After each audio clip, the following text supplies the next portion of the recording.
El túnel que no estaba en los planos, Estación Tacubaya. Fecha del suceso, 17 de septiembre de 2019. Lugar, Metro Tacubaya, Ciudad de México. Testimonio, Mario Estrada López. Eran las 2:18 de la madrugada cuando todo empezó. Yo llevaba 6 meses trabajando como encargado de supervisar los recorridos nocturnos en la estación Tacubaya. Esa noche me tocó cubrir a un compañero enfermo, así que estaba solo en el recorrido final. No era algo que me asustara, pero siempre me inquietaba pasar por los pasillos más antiguos, esos que casi no usan los pasajeros. Tacubaya es un monstruo subterráneo. Entre los pasillos de transbordo, los túneles y los niveles que muy poca gente ve, hay rincones que parecen congelados en el tiempo. Esa noche, al terminar el cierre de la línea 9, me tocaba bajar hasta el nivel más profundo para inspeccionar una puerta metálica que llevaba semanas con la cerradura floja. La puerta estaba en un pasillo donde casi nunca pasa nadie, más cerca de los túneles de mantenimiento que de los andenes. Al llegar, vi algo que me extrañó: la cerradura no solo estaba rota, sino que alguien la había arrancado por completo. La puerta estaba entreabierta. Mi primera reacción fue pensar que algún trabajador de otra área se había metido, así que grité: ¿Quién anda ahí? Nada. Solo el eco de mi voz perdiéndose en la oscuridad. Encendí mi linterna y empujé la puerta. No recordaba haber visto un pasillo así en ningún recorrido anterior. El piso estaba cubierto de polvo y tenía marcas de huellas, pero no eran frescas, parecían muy antiguas. El aire ahí dentro era más frío y húmedo, como si estuviera en otro lugar. Seguí caminando, con la linterna alumbrando una pared cubierta de azulejos verdes, descascarados. En algunos tramos había carteles viejos, amarillentos, de propaganda de los años 70. Eso fue lo primero que me hizo pensar que aquel túnel no estaba en uso desde hacía décadas. A los pocos metros, encontré una bifurcación, un camino a la izquierda y otro hacia adelante. Saqué mi radio y traté de comunicarme con la caseta, pero solo escuché estática. No era normal, ni siquiera en los puntos más alejados. Seguí de frente. Mientras avanzaba, tuve la sensación de que el túnel se inclinaba hacia abajo, como si estuviera descendiendo. El zumbido lejano de los transformadores eléctricos del metro desapareció por completo. Ahí solo había silencio, y un sonido muy leve, como un murmullo. Me detuve y apagué la linterna por unos segundos para escuchar mejor. El murmullo se convirtió en un sonido más claro: pasos. Pasos lentos, arrastrados, que venían de algún punto adelante. Encendí la linterna y grité otra vez: seguridad. Identifíquese. No hubo respuesta, pero los pasos se detuvieron. Sentí que alguien me estaba observando, aunque el haz de luz no alcanzaba a revelar nada. Seguí avanzando, y de pronto, a mi derecha, vi una puerta de madera, hinchada por la humedad. No tenía manija, solo un hueco donde alguna vez la hubo. La empujé con el hombro y se abrió con un chirrido que me puso la piel de gallina. Dentro había una habitación pequeña, casi vacía, salvo por una banca rota y un viejo tablero de interruptores con etiquetas ilegibles. En una esquina, una lámpara de mano oxidada y un casco con el logo antiguo del metro. Lo más inquietante fue un periódico doblado en el suelo. La fecha decía 28 de agosto de 1974. La tinta estaba desteñida, pero se alcanzaba a leer una nota sobre un accidente en obras de ampliación. Guardé el periódico en mi mochila y volví al pasillo. En ese momento, el murmullo regresó, pero esta vez era más claro, una voz grave que repetía algo como: no sigas, no sigas. Me detuve, con el corazón golpeando en el pecho. Miré atrás y el pasillo estaba completamente oscuro. Lo extraño fue que la puerta metálica por donde había entrado ya no estaba. Seguí caminando más rápido, buscando cualquier salida. Después de unos minutos, el túnel se abrió en una especie de cámara circular. Las paredes estaban cubiertas de grafitis muy viejos y manchas oscuras. En el centro había un riel oxidado que no llevaba a ninguna parte. Fue entonces cuando lo vi: un hombre, vestido con uniforme de obrero, casco amarillo y el rostro cubierto de polvo, estaba parado frente a mí. Sus ojos eran completamente negros. No parpadeaba. No debiste entrar, dijo con voz ronca. Intenté hablar, pero las palabras no salían. Él dio un paso hacia mí y la linterna comenzó a parpadear hasta apagarse. En la oscuridad, escuché cómo sus pasos se acercaban, lentos. De pronto, sentí una mano fría en mi hombro. Giré de golpe y no había nadie. La linterna volvió a encenderse sola y el hombre había desaparecido. No sabía por dónde salir. Caminé al azar por uno de los pasillos laterales, cada vez más angostos. El aire era pesado y empecé a escuchar un sonido metálico repetitivo, como si golpearan una barra contra el piso.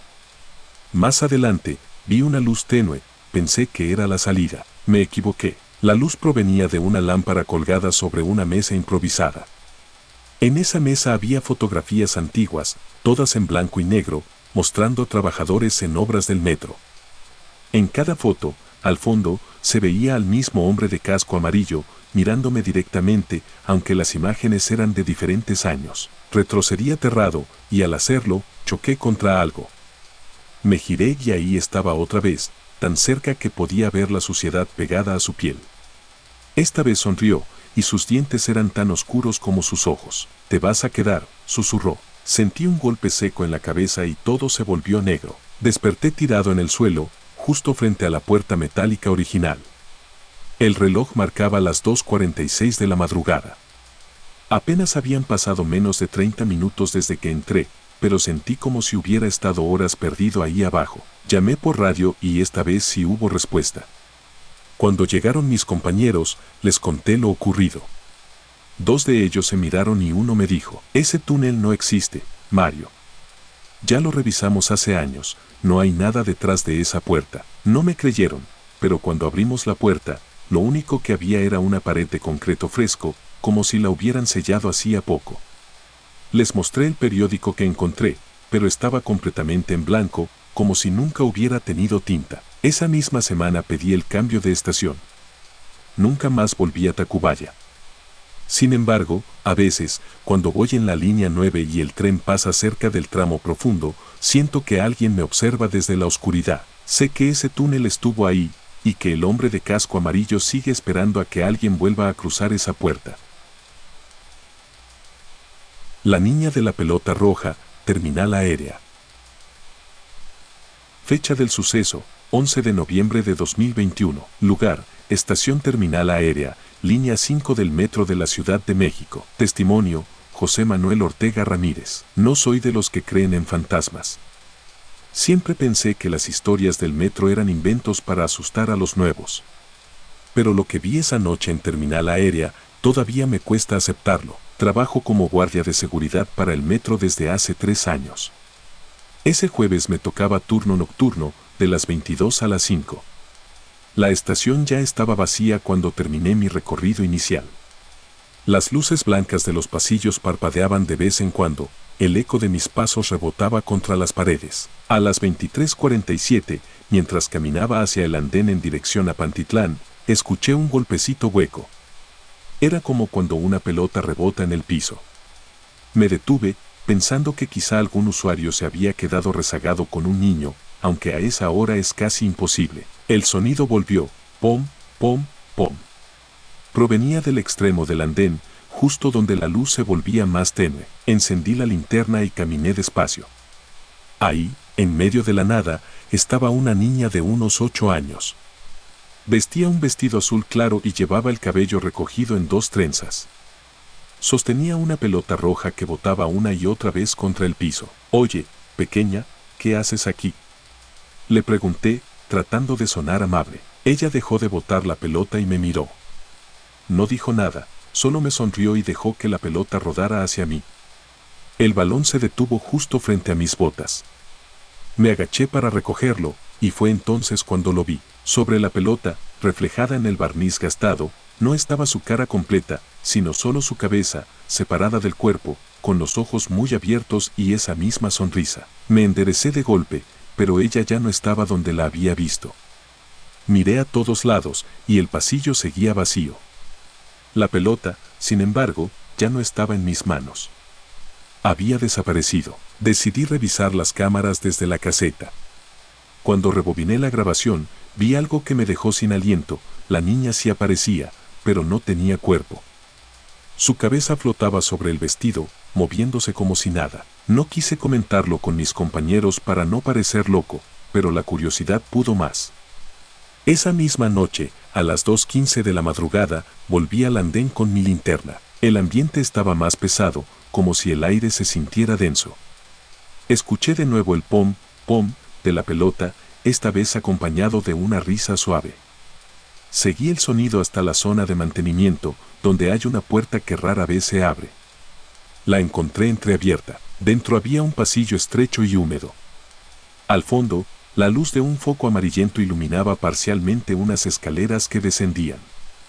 El sonido de la pelota venía de abajo. Bajé despacio, sintiendo cómo la temperatura caía a medida que avanzaba.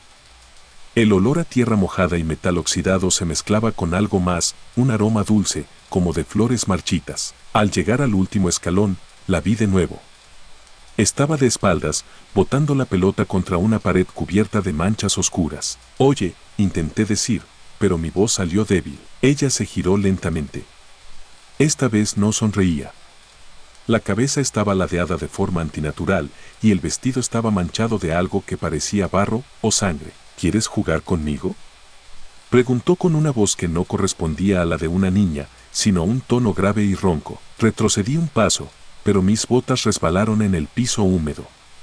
La pelota rodó hacia mí otra vez, y por un instante juraría que vi algo moverse dentro de ella, como si tuviera algo atrapado. Salí del pasillo y subí las escaleras lo más rápido que pude. Cuando volví al andén, todo estaba en silencio. Me quedé ahí, intentando recuperar el aliento, cuando escuché la voz de un compañero por radio. «José, ¿estás con una niña en el andén?». Me quedé helado, pero no por frío. «¿Qué niña?», pregunté. «La que está a tu lado, la estamos viendo por las cámaras». Giré hacia mi izquierda. Ahí estaba. Tan cerca que podía ver cada hebra de sus trenzas.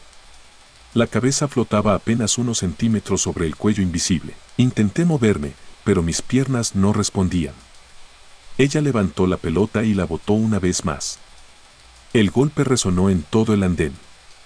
Y de pronto, desapareció frente a mis ojos. Al día siguiente, hablé con don Ernesto, un jefe de estación que lleva más de 20 años trabajando en el metro. Cuando le conté lo ocurrido, bajó la voz y me dijo: «A esa niña la han visto varios. Dicen que murió en un accidente afuera de la estación, allá por los 90. Un carro la atropelló mientras jugaba con su pelota y la cabeza, bueno, ya te imaginarás. Desde entonces, aparece de vez en cuando. Siempre hace lo mismo, te lanza la pelota. Y si la recoges, te sigue». Me confesó que algunos guardias que aseguraban haberla visto renunciaron poco después. Uno de ellos, incluso, desapareció sin dejar rastro. No pude dejar de pensar en lo que me dijo. Esa noche, cuando me tocó el siguiente turno, decidí enfrentarla. Llevaba conmigo una cámara pequeña para grabar, pensando que así podría demostrar lo que pasaba. A la 1:42 de la madrugada, ahí estaba otra vez. El mismo vestido, las mismas trenzas, la misma pelota. Se encontraba en el centro del andén, mirándome fijamente. «¿Qué quieres de mí?», le pregunté. Ella inclinó la cabeza hacia un lado, como si no entendiera la pregunta.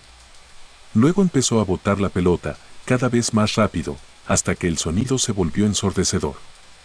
La luz del andén parpadeó, y por un segundo, vi que no estábamos en la estación, sino en una calle oscura. Ella estaba tendida en el suelo, con la cabeza separada, y un coche con las luces rotas se alejaba a toda velocidad. Parpadeé, y todo volvió a la normalidad. La niña seguía frente a mí. Me lanzó la pelota, y esta vez no la recogí. Ella se acercó, sin dejar de sonreír, hasta quedar a menos de 1 metro. Pude ver que su piel no tenía el color de una persona viva, era grisácea, con manchas verdosas. «Si no juegas, me llevaré a otro», susurró. Se dio la vuelta y caminó hacia el túnel. La pelota rodó detrás de ella, como si alguien invisible la empujara. Cuando llegó a la oscuridad, se desvaneció. La grabación de mi cámara quedó distorsionada. Solo se escucha el eco de la pelota rebotando y mi respiración agitada. A veces creo que fue mejor así, porque si hubiera captado su rostro, no sé si podría dormir tranquilo. Desde aquella noche, evito pasar por el andén de terminal aérea cuando hay poca gente.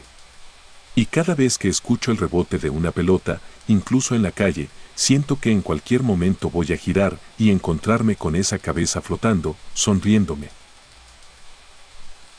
Ecos en la oscuridad, estación Viaducto. Fecha del suceso, 21 de septiembre de 2018. Lugar, estación Viaducto, línea 2 del metro de la Ciudad de México. Narrador, Luis Fernando Salgado Martínez. Siempre he trabajado en mantenimiento nocturno del metro. No es un empleo glamuroso, pero la tranquilidad de la noche me permitía hacer mi trabajo sin prisas. La estación Viaducto nunca me había dado mala espina hasta esa madrugada. Eran las 2:04 de la mañana cuando me asignaron la revisión del tramo subterráneo entre Viaducto y Xola. Me acompañaban 2 compañeros, pero ellos se adelantaron para trabajar en los rieles, mientras yo inspeccionaba las conexiones eléctricas más cercanas a Viaducto. El túnel estaba en silencio, roto solo por el zumbido lejano de los transformadores. Caminaba junto a la pared, enfocando con mi linterna los cables y fijaciones, cuando lo escuché, un grito ahogado, como el de alguien pidiendo ayuda. Me detuve. No debía haber nadie más en ese momento, todo el tráfico estaba detenido desde medianoche. Pensé que quizá era uno de mis compañeros, pero la voz venía de más adelante, donde el túnel se curva y la oscuridad se hace más densa. Seguí caminando, y entonces los escuché, no uno, sino varios gritos. Voces distintas, hombres y mujeres, algunas tan cercanas que parecían susurrarme al oído. No eran conversaciones, eran lamentos, quejidos de dolor, como si alguien estuviera atrapado. Al doblar la curva, vi algo que me heló la sangre. A unos metros frente a mí, un convoy estaba detenido en medio de la vía. Sus luces interiores parpadeaban, y por las ventanas alcancé a ver siluetas moviéndose. ¿Hay alguien ahí?, pregunté, mi voz resonando en el túnel. Una figura se asomó a una de las ventanas. Un hombre, con el rostro cubierto de sangre y la ropa hecha jirones, me miró directamente. Antes de que pudiera reaccionar, se desvaneció, como humo disipándose. Sabía lo que estaba viendo. Desde que entré a trabajar, había escuchado la historia. En 1975, un choque entre convoys frente a Viaducto dejó decenas de muertos. Nunca se habló mucho del tema oficialmente, pero los trabajadores viejos decían que, en ciertas noches, podías escuchar los gritos de los pasajeros atrapados. Seguí avanzando hacia el tren fantasma. El aire se volvió pesado, cargado con un olor metálico, mezcla de óxido y sangre. Las luces del convoy parpadearon una última vez y se apagaron, dejando todo en penumbra. Saqué mi radio para avisar a mis compañeros, pero solo escuché estática. Fue entonces cuando sentí que algo pasaba detrás de mí, pasos rápidos, desesperados. Giré la linterna y vi una mujer corriendo hacia mí, con el rostro desencajado. «Ayúdeme, por favor», gritó, extendiendo sus manos. Pero sus manos no tenían dedos, solo muñones ensangrentados. Di un paso atrás y, en un parpadeo, desapareció. Decidí volver a la estación para reunirme con mis compañeros. Caminaba rápido, intentando ignorar el eco de los lamentos, cuando escuché un chirrido metálico, como de frenos, seguido de un estruendo que retumbó en todo el túnel. El sonido era idéntico al de un choque de trenes. La vibración recorrió el piso bajo mis botas. Sentí el aire caliente, como si un convoy hubiera pasado a toda velocidad, pero no había nada. Llegué al punto donde la pared tiene una vieja placa conmemorativa del metro. Ahí, la linterna iluminó algo que no debería estar, una serie de huellas de manos marcadas en el concreto, todas manchadas de lo que parecía sangre seca. Al acercarme, noté que estaban frescas, como si alguien las hubiera dejado segundos antes. Cuando por fin llegué al acceso de la estación, vi a mis compañeros esperándome. Ellos aseguraban que nunca escucharon nada y que su radio funcionó todo el tiempo. Me miraban como si estuviera inventando. No dije nada, pero esa noche, mientras guardaba mi equipo, el jefe de mantenimiento, un hombre ya mayor llamado Don Raúl, se me acercó. «¿Te encontraron, verdad?», me dijo en voz baja. Me quedé en silencio. «Yo estuve aquí en el 75», continuó. «Nunca se me olvidará. Escuché a la gente gritar atrapada entre los fierros, algunos con media vida colgando. Muchos murieron antes de que llegaran las ambulancias. Dicen que las almas no se fueron y que buscan que alguien las saque de ahí». La siguiente semana, me tocó el mismo turno en Viaducto. No quería volver, pero no podía negarme. Decidí grabar el recorrido con mi teléfono para tener pruebas. A la 1:58 de la madrugada, al pasar por el mismo tramo, los gritos comenzaron otra vez. Esta vez eran más claros, como si estuvieran a mi alrededor. En la grabación, las voces decían mi nombre. Seguí el sonido y, sin darme cuenta, me encontré dentro de un vagón. No recordaba haber subido. Las puertas estaban abiertas y el interior estaba iluminado con una luz amarillenta. En los asientos había personas, o lo que quedaba de ellas. Algunos con los rostros destrozados, otros sin brazos o piernas, todos mirándome. Una mujer con la mitad del rostro quemado se levantó y caminó hacia mí. «Bájame», susurró. «No quiero morir otra vez». Su mano tocó mi brazo, y sentí un frío profundo recorrerme. En ese instante, todas las luces se apagaron y el vagón se llenó de un silencio absoluto. Cuando la luz volvió, estaba solo en medio de las vías, a varios metros del vagón. El convoy había desaparecido. Regresé corriendo a la estación, pero antes de llegar, una voz masculina retumbó en el túnel. «No te vayas». Esa voz no era un lamento, era una orden. Y por un instante, pensé en obedecer. Esa fue la última vez que acepté un turno nocturno en viaducto. Todavía conservo el audio de esa noche. No se escuchan los pasos ni mi respiración, solo un coro de gritos, frenadas y el sonido de metal retorciéndose, como si el accidente estuviera ocurriendo en ese mismo momento. Nunca más volví a bajar a ese tramo, pero cada que paso por viaducto en hora pico y el tren se detiene unos segundos más de lo normal, no puedo evitar imaginar que, debajo de nosotros, en la oscuridad, siguen atrapados, esperando a que alguien los escuche. Sombras en el transbordo, Estación La Raza. Fecha del suceso, 12 de febrero de 2020. Lugar, Estación La Raza, línea 3 y línea 5 del metro de la Ciudad de México. Narrador, Héctor Alonso Medina Ruiz. Esa noche no tenía intención de quedarme tan tarde en la ciudad, pero una reunión de trabajo se alargó más de lo esperado. Terminé saliendo cerca de las 23 horas y, para llegar a mi casa, debía hacer el transbordo en La Raza, uno de los más largos y solitarios del metro. Había pasado por ahí cientos de veces, pero nunca a esas horas. Al bajar del tren de la línea 5, la estación estaba casi vacía. Solo un par de personas caminaban lejos, en dirección contraria. El eco de mis pasos se mezclaba con el zumbido de las lámparas fluorescentes, algunas parpadeando. Tomé el pasillo de conexión hacia la línea 3. Son más de 300 metros de túnel recto, adornado con murales científicos. Esa noche, las paredes parecían más oscuras de lo habitual y el aire tenía un olor extraño, como a humedad vieja. A los pocos pasos, sentí que alguien venía detrás de mí. No escuché pasos, pero la sensación era tan clara como si una sombra me estuviera pegada a la espalda. Giré rápido, y no había nadie. Continué, diciéndome que era solo cansancio. Sin embargo, unos metros más adelante, escuché un leve susurro. No pude distinguir palabras, pero provenía de algún punto muy cercano, como si me hablaran al oído. Me detuve y observé los murales, los colores parecían opacos, y en una sección donde antes había dibujos de estrellas, noté manchas oscuras, como figuras humanas. Volví a avanzar, y de pronto, escuché pasos. Esta vez sí eran claros, un tap, tap, tap lento y constante. No se acercaban ni se alejaban, simplemente coincidían con mi ritmo. Me detuve otra vez y el sonido también se detuvo. «Buenas noches», dije, intentando sonar tranquilo. La respuesta fue un silencio absoluto, roto segundos después por un susurro más claro. «No mires atrás». Se me tensaron todos los músculos. Di un paso adelante y sentí que el aire a mi alrededor se enfriaba. Las luces comenzaron a parpadear, una tras otra, como si algo las apagara a mi paso. A mitad del pasillo, vi a lo lejos una figura. Parecía una mujer, de cabello largo y vestido oscuro, parada justo en medio. Pensé que era una pasajera esperando a alguien, pero su postura era extraña, completamente erguida, mirando al frente, sin moverse. Decidí rodearla manteniéndome contra la pared. Cuando estaba a unos 10 metros, la mujer giró la cabeza lentamente hacia mí. No tenía ojos, solo cuencas negras.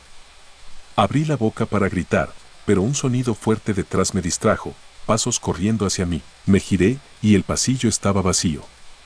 Volví a mirar al frente y la mujer ya no estaba. Seguí caminando rápido, queriendo llegar a la zona iluminada cerca de los torniquetes de la línea 3. Sin embargo, el pasillo parecía no terminar nunca.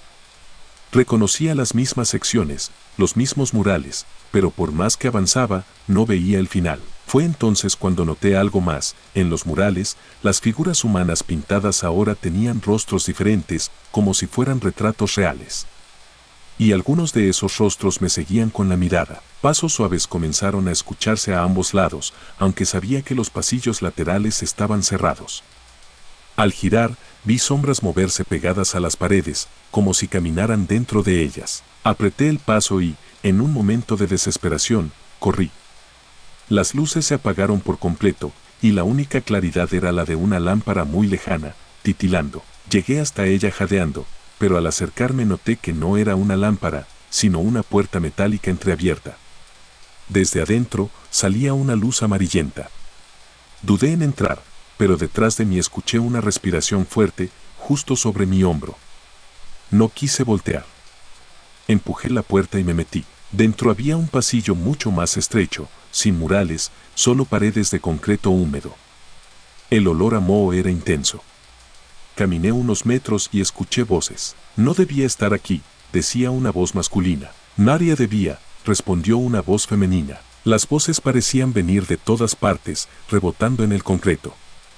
Seguí avanzando hasta que el pasillo desembocó en una sala circular.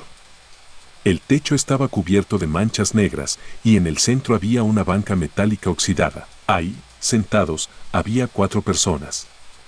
Vestían ropa antigua, como de los años 70. Me miraban sin expresión. Uno de ellos, un hombre de bigote y camisa blanca, habló. Estamos atrapados aquí desde que no nos dejaron salir. No entendía a qué se refería. Antes de que pudiera preguntar, las 4 figuras se levantaron al mismo tiempo y comenzaron a caminar hacia mí. Sus pasos no hacían ruido. Corrí de regreso por el pasillo, pero parecía más largo que antes. Las paredes se estrechaban y sentía que algo me rozaba los brazos, como manos tratando de detenerme. Escuché una risa aguda detrás, seguida de un golpe fuerte, como si algo hubiera caído al piso. Finalmente, vi la puerta por la que había entrado. La empujé con fuerza y salí otra vez al pasillo de los murales. Pero ahora estaba completamente vacío y en silencio. El tramo hacia los torniquetes parecía más corto. Al llegar, un vigilante me miró sorprendido. ¿De dónde viene? Cerramos ese pasillo hace 20 minutos para mantenimiento. Le conté que había visto la puerta abierta y que pensé que era parte del transbordo. Él negó con la cabeza. Ahí no hay puerta. Solo muro. No le dije más. Crucé los torniquetes y subí a la superficie. Esa noche, al llegar a casa, revisé la aplicación del metro en mi teléfono para ver el plano de la raza. En el punto donde encontré la puerta, solo aparecía un tramo recto sin salidas. Durante semanas, evité usar esa estación de noche. Sin embargo, un mes después, un amigo que trabaja en vigilancia me mostró algo, una grabación de las cámaras del pasillo, justo el día de mi experiencia. En el video se me veía caminando solo, pero a mi alrededor, las cámaras captaron varias sombras que se movían, siguiéndome. En un momento, detrás de mí aparecía claramente la figura de la mujer sin ojos. Apagué el video antes de que terminara. No necesitaba ver más. Hasta hoy, cada vez que paso por la raza, siento que alguien camina conmigo, justo un paso detrás. Y aunque esté rodeado de gente, no puedo evitar recordar la voz que me advirtió aquella noche. No mires atrás. Los niños que no salen, Estación Pantitlán. Fecha del suceso, 4 de mayo de 2022. Lugar, Estación Pantitlán, correspondencia entre líneas 1, 5, 9 y A del Metro de la Ciudad de México. Testimonio, Arturo Velázquez Moreno. Trabajo como vigilante del metro desde hace 6 años, y si hay una estación que nunca me ha gustado cubrir en turno nocturno es Pantitlán. No es solo por el tamaño ni por lo complicado de sus pasillos, sino por las historias que circulan entre nosotros, niños que aparecen y desaparecen sin explicación. No le di importancia, hasta esa noche. Eran las 23:35 horas, la estación estaba casi vacía y ya nos preparábamos para el cierre. Me tocaba revisar el pasillo que conecta la línea 5 con la línea 9. Las luces parpadeaban de vez en cuando, y el eco de mis pasos se mezclaba con un zumbido constante que salía de los ventiladores. A mitad del recorrido, escuché algo que me hizo detenerme, el sonido de risas infantiles. Suaves, pero claras. Venían de la escalera que baja hacia la línea A. Pensé que quizá alguna familia se había rezagado. Me acerqué y, desde arriba, vi a un niño de unos 6 años, de cabello corto y camiseta roja, bajando las escaleras. Caminaba despacio, sin mirar atrás. «Oye, pequeño». Le llamé, «¿Dónde están tus papás?». No respondió. Aceleré el paso y llegué al pie de la escalera, pero el niño ya no estaba. El pasillo estaba vacío y no había puertas por donde hubiera podido salir. Pensando que quizá había corrido, avancé unos metros y entonces lo vi otra vez, más adelante, en una esquina. Esta vez iba acompañado de una niña, más pequeña, con vestido blanco y el cabello largo.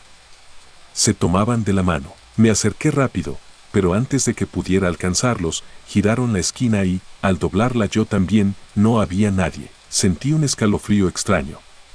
En ese momento, por radio, me avisaron que una taquillera había visto a 2 niños caminando solo cerca de la correspondencia con la línea 1. Coincidía con la descripción, corrí hacia esa zona. Los vi una tercera vez, parados frente a una pared, como si estuvieran observando algo. Al acercarme, la niña volteó hacia mí. Tenía los ojos completamente negros. No como si estuvieran pintados, sino como si no hubiera nada más en ellos. Ambos niños sonrieron al mismo tiempo y dieron un paso hacia la pared. Y en lugar de detenerse, la atravesaron. Me quedé paralizado, sin saber cómo reaccionar. Un compañero, Salvador, llegó unos segundos después y me vio pálido. ¿También los viste?, preguntó en voz baja. Asentí. Él suspiró y me dijo que no era el primero. Según Salvador, esos niños aparecían desde hacía décadas. Algunos trabajadores juraban que eran víctimas de un accidente ocurrido en los años 70, cuando se construía la estación, aunque nadie tiene documentos oficiales que lo confirmen. Decidí seguir patrullando, pero ya con la atención puesta en cualquier risa o sombra. Cerca de las 0:10, escuché pasos ligeros detrás de mí. Me giré y vi al mismo niño de la camiseta roja, esta vez solo. Caminaba hacia el andén de la línea 1. Lo seguí hasta que se detuvo junto a una columna. Me acerqué despacio, pero cuando pasé la columna, el niño había desaparecido. En el piso, justo donde estaba, había una pequeña pelota azul. Me agaché para recogerla. Al tocarla, escuché un susurro junto a mi oído. «Juega con nosotros». Solté la pelota y di un paso atrás. Rodó hasta detenerse junto a mis botas, como si alguien invisible la hubiera empujado hacia mí. Volví a mi ronda intentando ignorar lo ocurrido, pero las risas se hicieron más constantes. Eran como un coro lejano que parecía moverse de un pasillo a otro. En varias ocasiones, sentí que algo me jalaba el uniforme, como una mano pequeña. Al llegar a la correspondencia de la línea 9, vi algo que me hizo detenerme. A lo lejos, junto a una máquina expendedora apagada, estaban los 2 niños otra vez. Me miraban fijamente. «¿Quiénes son ustedes?», pregunté, mi voz rebotando en el pasillo. La niña sonrió y señaló hacia la máquina.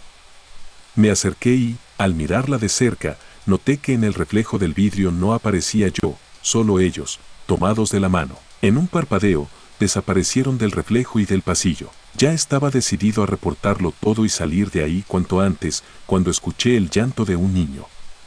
No era risa, era llanto real, angustiante.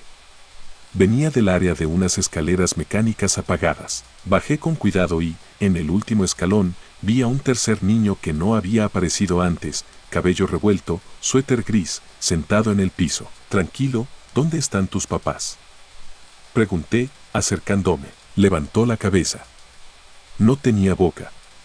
Su rostro estaba liso, como si nunca hubiera tenido labios ni dientes. Se levantó lentamente y comenzó a caminar hacia mí. Retrocedí, pero al hacerlo tropecé con algo que no vi venir, un grupo de sombras pequeñas que me rodearon, como si fueran niños más, pero sin rasgos definidos. Me quedé contra la pared, mientras esas figuras se acercaban, y entonces, todo se apagó. No sé cuánto tiempo pasó, pero desperté sentado en una banca de la línea 5, con Salvador a mi lado. Me dijo que me había encontrado ahí, con la mirada perdida. Le conté todo, y me dijo algo que me dejó helado. Aquí los niños no buscan salir, buscan que tú te quedes. Durante semanas, tuve pesadillas con esos pasillos. En todas, escuchaba la misma frase en susurros: juega con nosotros. Y en todas, sentía las manos frías tomándome de los brazos. Todavía trabajo en el metro, pero evito a toda costa quedarme en Pantitlán después de las 11 de la noche, porque sé que si vuelvo a verlos, no me dejarán salir. La mujer del rebozo negro, estación Apatlaco. Fecha del suceso: 17 de octubre de 2019. Lugar: estación Apatlaco, línea 8 del metro de la Ciudad de México. Testimonio: Carlos Adrián Paredes Morales. Siempre me pareció que Apatlaco tenía algo raro. Aunque es una estación pequeña, sus pasillos tienen ese olor a humedad vieja que nunca se va, y por la noche el silencio ahí se siente diferente, como si el aire pesara más. Esa noche me tocó cubrir la ronda final antes del cierre. Eran las 23:40 y no había un solo pasajero. El tren acababa de salir en dirección a Constitución de 1917 y las puertas se cerraron tras él. Iba revisando el andén cuando escuché un sonido que no esperaba, un arrastre lento, como si alguien caminara descalzo o con los pies envueltos en tela. Volteé hacia el extremo más oscuro y, entre las columnas, vi una figura femenina. Llevaba un rebozo negro que le cubría la cabeza y casi todo el rostro. «Señora, ya vamos a cerrar», le dije, caminando hacia ella. No se movió. Cuando estuve a unos 5 metros, levantó la cabeza apenas un poco. Lo poco que vi de su piel parecía más gris que humana. No sé por qué, pero una sensación de peligro me hizo detenerme. Fue en ese momento cuando noté que el aire estaba más frío, y que en las paredes se escuchaba un murmullo extraño, como si muchas voces hablaran al mismo tiempo pero en un idioma que no reconocía. La mujer dio un paso hacia atrás y, sin dejar de mirarme, cruzó hacia el pasillo que conecta con las escaleras. Decidí seguirla para asegurarme de que saliera. El pasillo estaba casi en penumbra, solo un par de lámparas parpadeaban. Al llegar a la mitad, me di cuenta de que la mujer ya no estaba a la vista. Caminé más rápido, y entonces la escuché, una risa seca, grave, que rebotó en las paredes. Esa risa venía de arriba, de las escaleras. Subí 2 peldaños, y ahí estaba otra vez, parada en el descanso intermedio. El rebozo le cubría el rostro, pero podía sentir su mirada. «No puede estar aquí», le repetí. Ella levantó una mano muy delgada, con uñas largas y curvas, y la movió lentamente hacia mí, como si me estuviera llamando. En ese instante, todas las lámparas se apagaron al mismo tiempo. Saqué mi linterna y apunté hacia las escaleras, pero ya no estaba. En su lugar, había algo colgando del barandal, un manojo de hierbas atadas con un listón rojo. Lo tomé con cuidado. El olor era fuerte, entre dulce y podrido. Pensé que algún indigente lo había dejado ahí, hasta que escuché un golpe seco detrás de mí. Me giré y, al fondo del pasillo, vi una sombra enorme que se arrastraba por la pared, como si fuera una persona encorvada con brazos demasiado largos. Avancé hacia la taquilla para avisar a mis compañeros, pero al llegar me di cuenta de que la estación estaba completamente vacía, incluso la zona donde siempre hay al menos un vigilante. La puerta de acceso estaba cerrada. Volví al andén. El silencio era total, y sentí una corriente de aire frío venir del túnel, como si un tren se acercara. Sin embargo, las luces de señalización estaban apagadas. Fue entonces cuando la vi otra vez, al otro extremo del andén, parada sobre las vías. El rebozo negro se agitaba como si hubiera viento, pero el aire ahí estaba inmóvil. Me gritaron por radio: «Carlos, ¿estás en el andén? Las cámaras te muestran, acompañado». Miré a mi alrededor. No había nadie, pero mi reflejo en la ventana del tren estacionado mostraba algo distinto. A mi lado, la mujer del rebozo, sonriendo con unos dientes tan largos que parecían colmillos. Sentí un zumbido en los oídos y un hormigueo en la nuca. La figura del rebozo dio un paso hacia mí, pero no se escuchó ruido alguno. Otro paso. Otro. Hasta que estuvo tan cerca que el borde del rebozo rozó mi hombro. Pude escuchar su respiración, profunda, irregular, y un susurro que apenas entendí: «No cierres, aún no». Parpadeé y desapareció. El andén estaba vacío otra vez, pero el aire seguía igual de frío. Decidí terminar la ronda y esperar a mis compañeros en la zona de control. Mientras caminaba por el pasillo de salida, noté algo nuevo, marcas en el piso, como huellas descalzas, que parecían húmedas. Seguí el rastro y me llevó hasta un pequeño cuarto de limpieza. La puerta estaba entreabierta. La empujé y alumbré con la linterna. Dentro, las paredes estaban cubiertas de símbolos dibujados con carbón o ceniza. En el centro del cuarto, sobre un trapo viejo, había más manojos de hierbas y pequeños frascos con líquidos oscuros. Un golpe metálico me hizo girar hacia la puerta. Allí, parada en silencio, estaba la mujer del rebozo. Esta vez lo tenía suelto y pude ver su cara, piel seca, arrugada, ojos hundidos que brillaban con un reflejo rojizo. Me miró unos segundos y luego, con una voz áspera, dijo: «Aquí no entras tú, entraste conmigo». Las luces de la linterna comenzaron a parpadear y en la penumbra vi que algo se movía detrás de ella, sombras que parecían animales pequeños, pero con brazos humanos.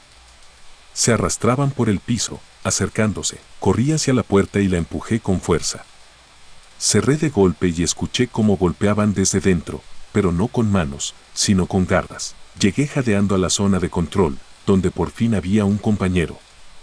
Le conté lo que vi y me miró serio. «Carlos, la mujer del rebozo, no es nueva aquí. Dicen que es una bruja que murió en estas tierras antes de que existiera el metro. Siempre aparece cerca del cierre, buscando a quien se quede solo». Me mostró una grabación de la cámara del andén. Ahí estaba yo, revisando las vías, y detrás de mí, muy clara, la silueta de una mujer cubierta con un rebozo negro, inmóvil, hasta que la imagen se distorsionaba. No quise quedarme más tiempo. Salimos juntos, pero al cruzar los torniquetes, escuché de nuevo la misma risa seca que había oído al principio, rebotando en las paredes. Desde esa noche, no vuelvo solo a Apatlaco cerca de la medianoche. No importa si es un turno tranquilo, sé que si me quedo demasiado, esa mujer aparecerá otra vez, y la próxima, quizá no me deje salir. El pasillo que no terminaba, Metro CDMX. Fecha del suceso, 14 de julio de 2023. Lugar, pasillo de transbordo entre estaciones Normal y Colegio Militar, línea 2 del Metro de la Ciudad de México. Testimonio, Julián Ernesto Campos Aguilar. Ese día salí de mi trabajo a las 18:10 y, como siempre, tomé la línea 2 en dirección a Cuatro Caminos.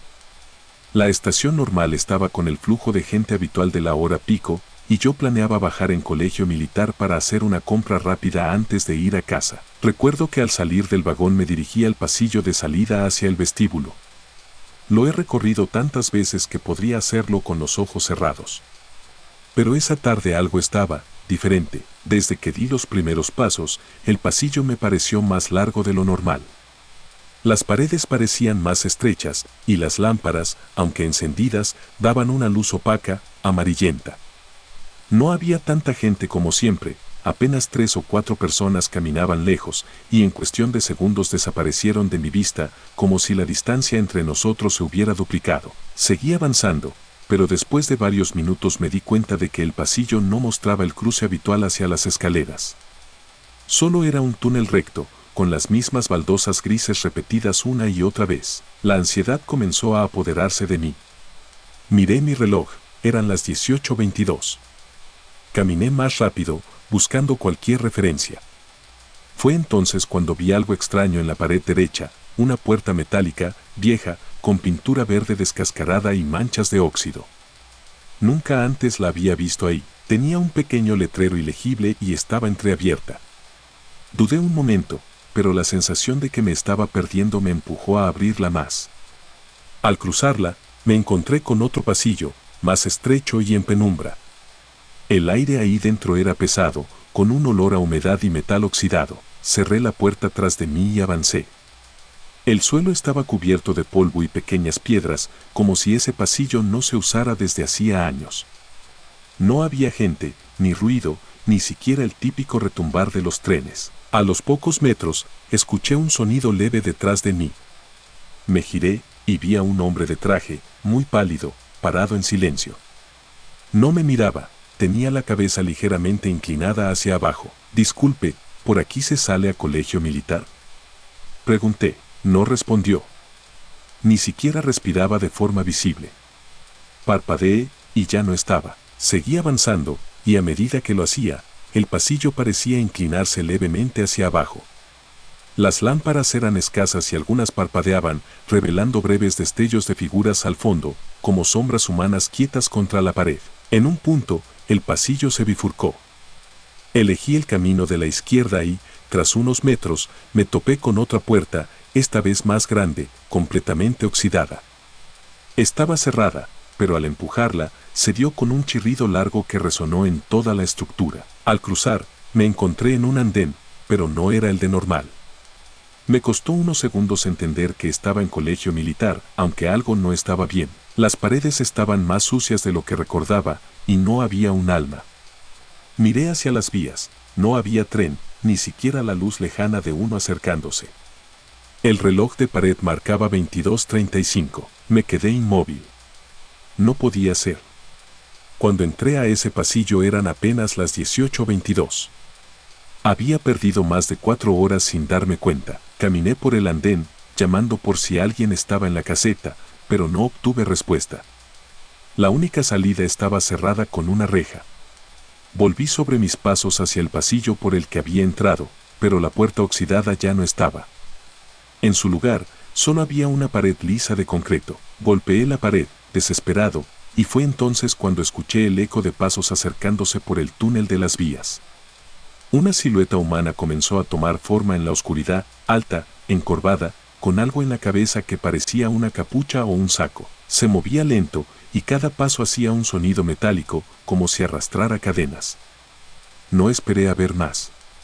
Crucé al otro lado del andén y comencé a golpear la puerta de emergencia hasta que se dio. Subí corriendo por una escalera angosta y mal iluminada que me llevó a un pasillo diferente, con paredes cubiertas de carteles antiguos, amarillentos y rotos. Reconocí algunos de campañas de hace décadas. En ese momento escuché risas. No eran burlonas, eran suaves y repetitivas, como de niños jugando. Me asomé por una esquina y vi 3 figuras pequeñas agachadas en el piso.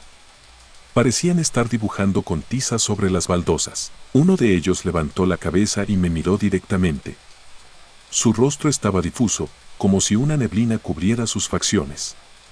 Los otros 2 hicieron lo mismo, y sentí un calor extraño en el pecho, como si algo intentara alarme hacia ellos. Retrocedí sin quitarles la vista de encima, pero al dar un paso atrás, choqué contra alguien.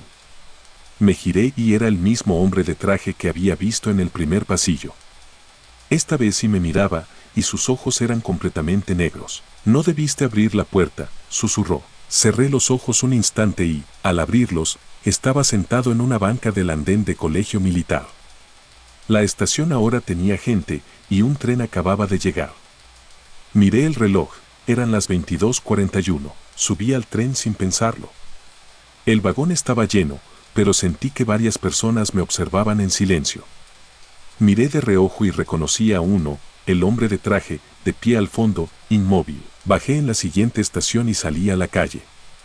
Esa noche no volví a usar el metro. Al día siguiente, le conté lo sucedido a un amigo que trabaja como operador. Me dijo que en esa zona de la línea 2 hay pasillos y conexiones antiguas cerradas hace décadas y que algunos trabajadores aseguran haber visto puertas que llevan a lugares donde el tiempo no funciona como debería. Uno de ellos, según me contó, se perdió en un pasillo igual y apareció horas después en Tacuba, sin recordar cómo llegó. Desde ese día, evito caminar solo por pasillos largos del metro, especialmente si veo una puerta que no recordaba antes, porque sé que si la cruzo otra vez, quizá no regrese al mismo lugar, ni al mismo momento. Muchas gracias, te invito a suscribirte y darle like si quieres más historias.